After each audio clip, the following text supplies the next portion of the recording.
ఏకవీరాదేవి శక్తిపీఠము భారతదేశంలో ప్రాచీనమైన పీఠాల్లో ఒకటిగా భావిస్తారు.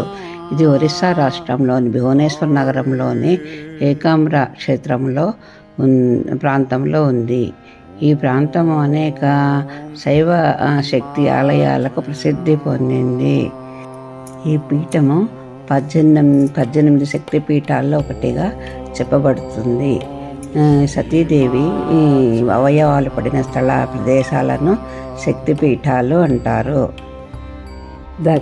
దక్షయజ్ఞ సమయంలో తన తండ్రి దక్షుడు చేసిన అవమానాన్ని తట్టుకోలేక సతీదేవి యజ్ఞాగ్నిలో ఆహుతి చేసుకుంది.